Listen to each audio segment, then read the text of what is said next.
Okay, first things first, everybody, welcome back to my channel, and this is not a Sister Wives review. I had fully intended to review that show, and then it just got away from me. I got busy. I don't even want to make excuses. It's done, it's gone. I still watch the show. I still have lots of thoughts, but we're gonna let that go. While I was watching that show the other day, I got this sort of advertisement that said, you know, if you like Sister Wives, you might like this show, and it's called Seeking Sister Wife, and apparently it's been on because it's the third season, just started. I'd never heard of it. I'm not familiar with it, and I was curious, and I have some thoughts, and it should be an interesting show. I don't know. We'll see. Well, I mean, it's in its third season, so I guess it's popular. So we're going to review it. We're going to see how it goes. It's a new show to me.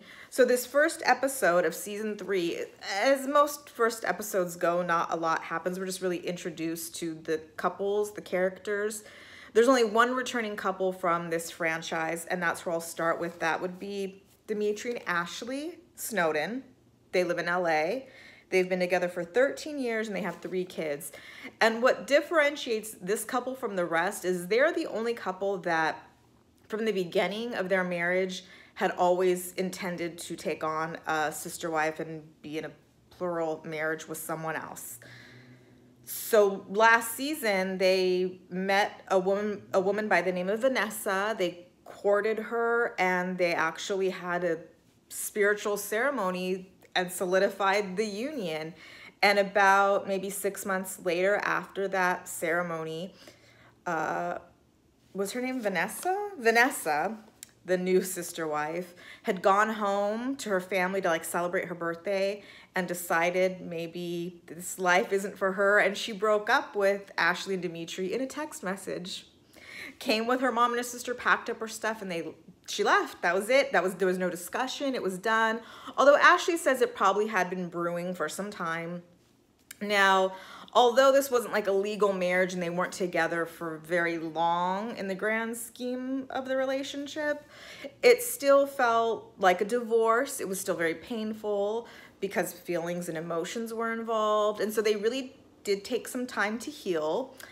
And they're still on board with seeking a sister wife. Like, that one didn't work out, but there's others out there. And so they actually have, a year and a half later now since that breakup, have met a woman on social media. I don't know if her name, she was saying Crystalline or Crystalline, but they call her Chrissy.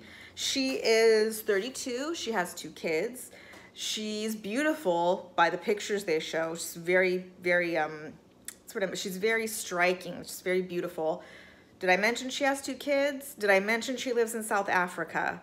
And she's never been in any kind of plural relationship. She's also never traveled out of South Africa, much less to the United States. So now they are working on bringing her here for a visit to Los Angeles so they can meet in person. And that's kind of where the episode ends. Ashley and Demetri going to the airport to pick her up, and Demetri sharing that, you know, they're nervous because you can have, you know, great conversations and text messages and FaceTime, but you don't really know what the chemistry is like in person. And I can attest to that. I've been on a few dating websites in the past, and you can have a great rapport in text and have a conversation on the phone, but there really is nothing like meeting somebody in person and really feeling their vibe. So that's where we left it with them. We'll see what happens. That's pretty much it. Moving on. And by the way, as I move on, I'm still trying to figure out how to edit these videos. It looks so easy, and it probably is, but I'm not technologically savvy, but I'm working on it because I really want these videos to be edited and short and quick. So I'm really trying to like breeze through these couples so I don't keep you here very long like the sister wives. I know that went on long, so let's get to it. The next couple we have up is Tasha and Sitian from Boise, Idaho. Now, what's interesting about this couple of 4 years is that they're actually not married. They're boyfriend and girlfriend. So I'm not trying to be disrespectful at all, but I'm just gonna call a thing, okay? They are boyfriend and girlfriend living together. They're not married legally or spiritually. What happened was, okay, so let's I don't know if I should tell you like their version or what my version is. we'll give you their version. Okay, their version is they met at work. Well, let me back it up a little bit. Sitian has 3 kids from previous relationships. The 2 youngest being from his most recent relationship with his ex-wife. I mean, I believe she's his ex-wife. I don't know if they're technically divorced, but they were definitely married. And then he has an older child from a relationship before that. Tasha and Sitian met at work. She saw him, thought he was cute, found out he was married, and, you know, respectfully was like, oh, okay, well, I guess that's that. Sitian thought Tasha was real cute and had heard or felt that she had a crush on him and was flattered. So he told her, oh, if you didn't know, like, yes, I am married, but I'm also a polygamist. And she thought that was interesting, okay. And so he shares with us that, you know, he doesn't come from a polygamous background. None of these couples do, by the way. They not from like religious standpoint or anything. They just, something that they just feel a calling on, I suppose. But he had a friend who was a polygamist, and it seemed like really good situation. So he was interested in, you know, looking into that and trying it. So was his wife, so he says. And so I guess he dated Tasha for 3 months, and then he moved her in. No ceremony, no contract, just he moved the girlfriend in. This is what it feels like to me. And I'm not trying to be disrespectful to these relationships, but I can't help but compare, and maybe I shouldn't, you know, to the Sister Wives show and the Browns and the way they kind of maneuvered within the laws of polygamy, which I am no expert on.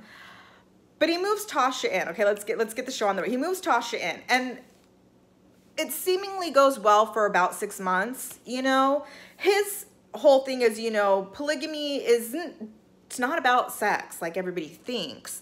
It's about more love, more help, more camaraderie.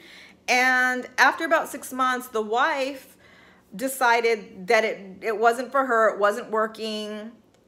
She wasn't having it anymore. And also, by the way, he also explained that there's really no rules. There was no schedules. He just went from room to room, you know, whenever he felt like going from room to room. So out of respect for, you know, marriage and their relationship, Tasha, the girlfriend, because she's not, there was never any ceremony. I mean, I guess you just, in name, decided to leave, you know, out of respect, to let them work it out, figure it out, their marriage, children. So she left. And she did get quite emotional when she was recounting this part of the story, because she explains that she really grew close to the family and really took to the lifestyle and was sad that she might never see them again.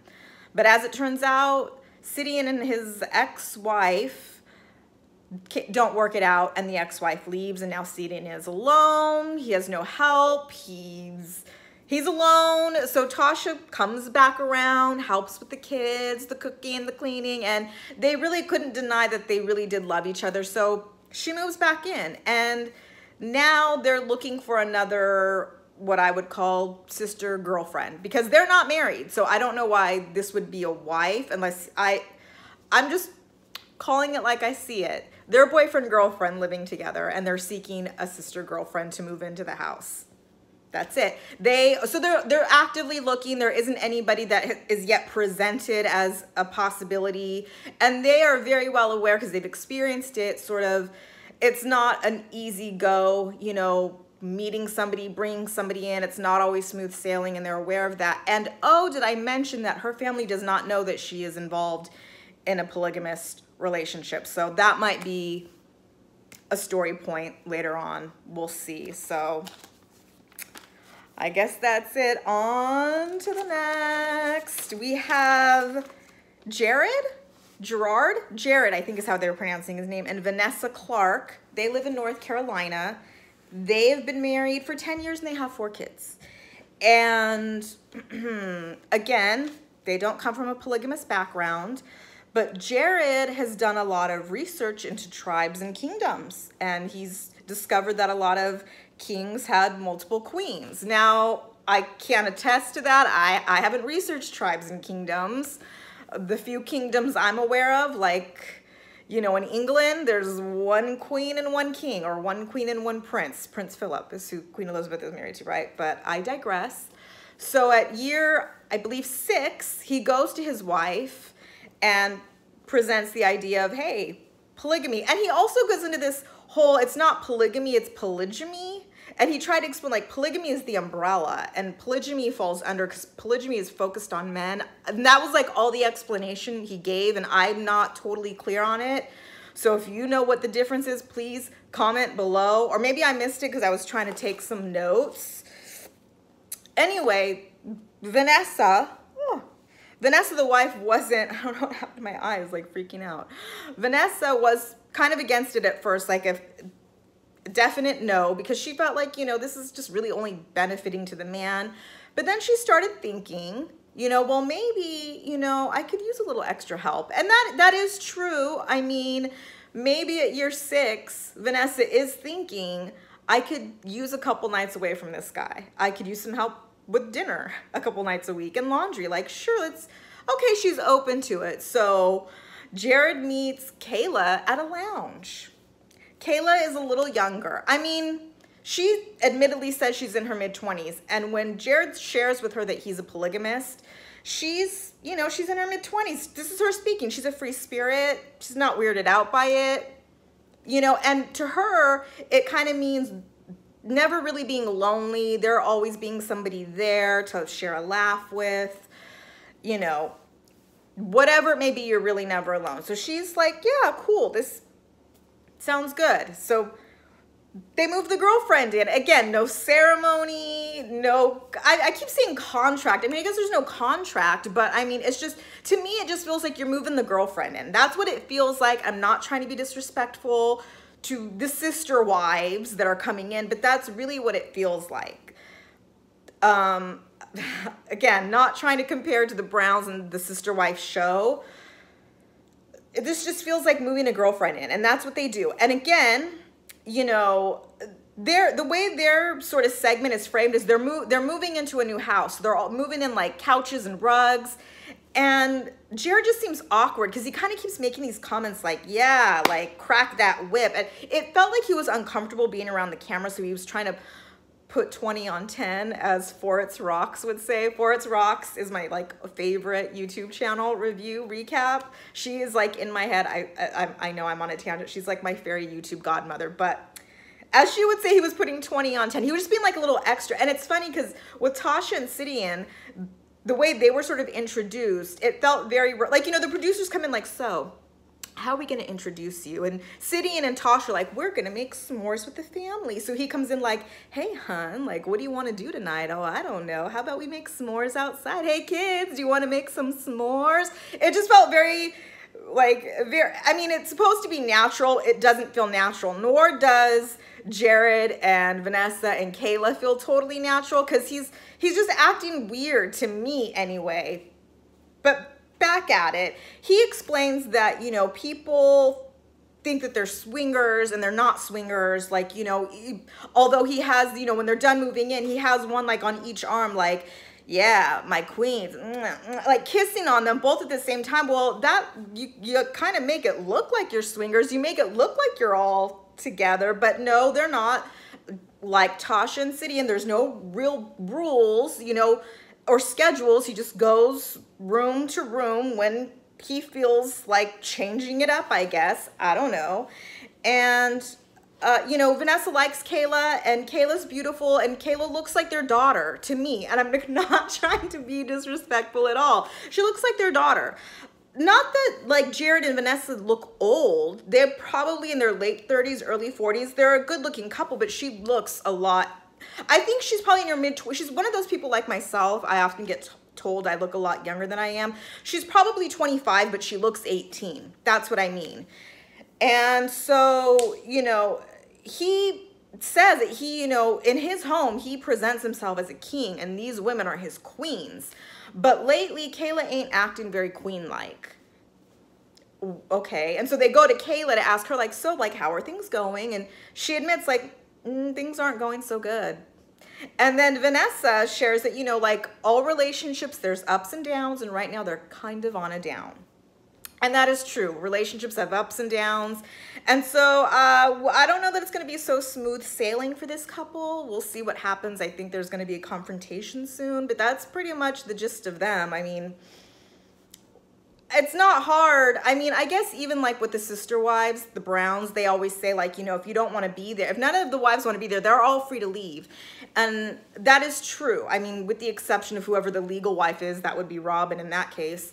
It's easy to just walk away and leave, but I feel like it would be easier. Well, maybe it's not. Maybe it is just as easy. I mean, with Ashley and Demetri from the past season who married Vanessa, like she just left. And not that it wasn't a big deal, but it wasn't like you know, separation of assets. So I guess a spiritual ceremony really doesn't make a difference, really, I guess. I don't know, but that's them. Let's get on to the last couple.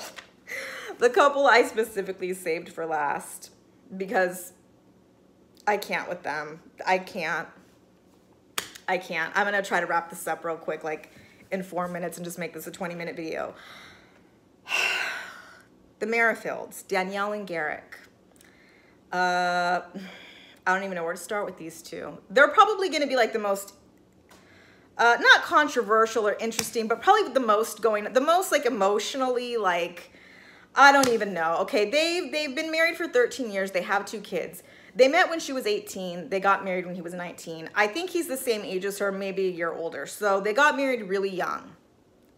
I'm not going to say that getting married young can't work. I mean, my parents got married extremely young, like the same. And, you know, we're together until my dad passed away. But I think it is an exception. You know, you don't really know who you are when you're like 18 and 19. And that's a whole nother conversation. Anyway, they've been together since they were really young, and they're Christian, okay? And there's nothing wrong with being Christian, fine. But, you know, Garrick is reading his Bible, and he comes across these men in the Bible who have multiple wives. Okay, fine, yes. And he feels like, you know, to be more godlike and follow God's rules and, you know, be more closer to God, he's got to follow what the Bible says. Remember that, okay? And so polygamy, yeah, I think that's what we should do because the Bible. At first, Danielle's like, where's this coming from? I don't know. But, you know, at some point, without real explanation, none of these wives really give an explanation. They just kind of relent to like, okay, sure. So she agrees like, okay, sure, let's give it a try. So Garrick wastes no time getting on a polygamist dating website, and they meet Roberta. Roberta, who lives in Brazil. Roberta, who speaks Portuguese. Roberta, who doesn't speak English. And does Garrick and Danielle speak Portuguese? Of course they don't. Of course they don't. So what do? When they FaceTime Roberta, like let's pretend this is the iPhone, they get their other iPhone and they like translate it, and that's how they communicate. I know this isn't like a new phenomenon. I watched a 90 Day Fiance some years ago where this was like a plot where the boy from Kentucky met the girl in like the Amazon who didn't speak, like, for real, I'm not even trying to be shady. She lived like down the Amazonian River, and she, I think, Portuguese as well. And that's how they communicated, through like translator. Like they would talk into it and then like hold the phone up. Like, I can't, you guys, like even then I cannot fathom. I couldn't do it. Like, how do you have a relationship with somebody who don't speak the same language? Like that's a real problem for me, but I guess not for Garrick, Danielle and Roberta. Fine. So they've been talking through the app on FaceTime, and they want to meet in person. So they try to get her to come over to, they're in Colorado, but she can't get a travel visa. So put a pin in that fact.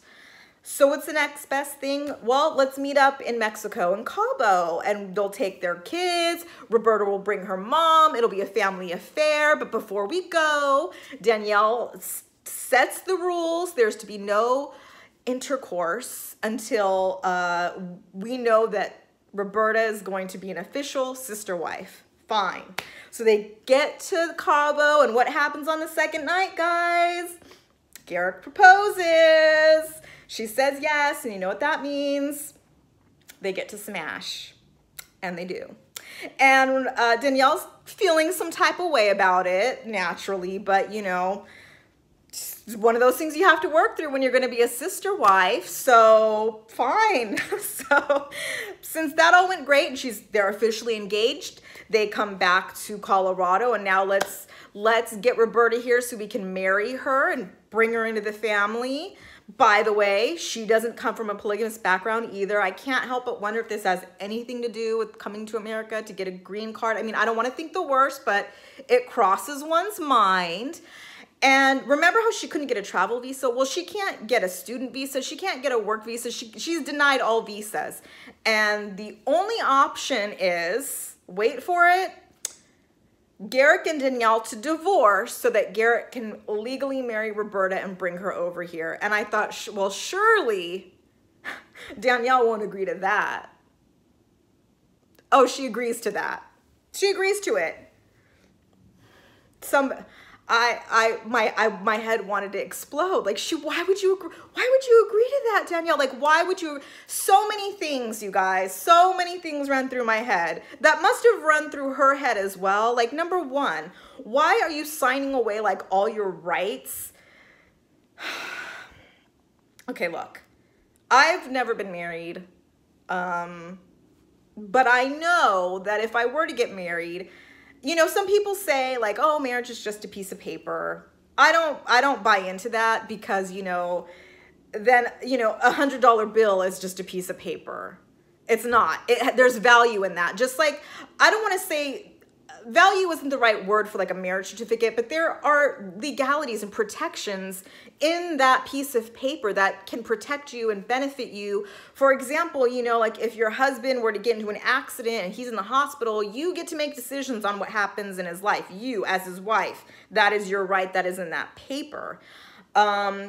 If he does die, God forbid, you know, you are entitled to, like, you know, his Social Security, his 401k, like all of those things go to you, like as his wife, you know, like your house, your property, like, and she's giving it all away. And like, what if, you know, they divorce and Roberta comes here and they get married, and what if in a couple months Danielle's like, you know what, just kidding, this is some bullshit, I want to for real be divorced. You don't get anything, like, because you're already divorced. You get nothing. You don't get the house. You don't get nothing. You want to hope he's going to do the right thing, but you don't. There's no guarantee. And she kind of is making these remarks because, you guys, they drew up the divorce papers. All that is waiting is for them to sign them. And she's telling him, like, you know, this ring, you're still stuck with me. This ring means you're stuck with me. No, it doesn't. No, it doesn't. He's not stuck with you once those papers are signed. And she says, like, you know, I hope this works out, because if it doesn't, like, I could be left with nothing. No, you will be left with nothing. No maybes about it. You know, I want to hope and pray that he's a good guy and wouldn't do anything like that. But you don't have any guarantee when you're signing it all the way to, who's Roberta? I mean, I want to hope and pray that she's not, you know, has any ulterior motives and wouldn't, you know, if something happened to Garrick and he died, would she still be there to, like, help provide for Danielle? Or is she just gonna keep the house and kick her out? Because she could. You guys, I'm not, like, upset. I'm not. Is my neck getting red like Christine? Because I'm not gonna let this couple get my blood pressure up, because this is a reality show. Okay, it's like cartoons to me. It's not, you know. Here's the thing. When I mentioned in my last video, if you happen to watch it, like Cody, I don't hate him. I don't hate any of the sister wives. And I'm not even annoyed or irritated by Cody. Like, he amuses me. Like, I'm amused by him, because the things he says sometimes and does is ridiculous. This guy, Garrick, he's gonna annoy me, I feel like, because he's just very like flazé-da. Shout out to Pearl from RuPaul's Drag Race. He's just like, you know, okay, there's more though. I haven't even got to, like, the real issue here. Okay, so they have the papers drawn up, and he's like, so, like, should we sign them? Like, how are you feeling? And you could just see, like, the look is, like, washed over her face. She's just like, you know, it's bringing back a lot of bad memories, you know, divorce, eek.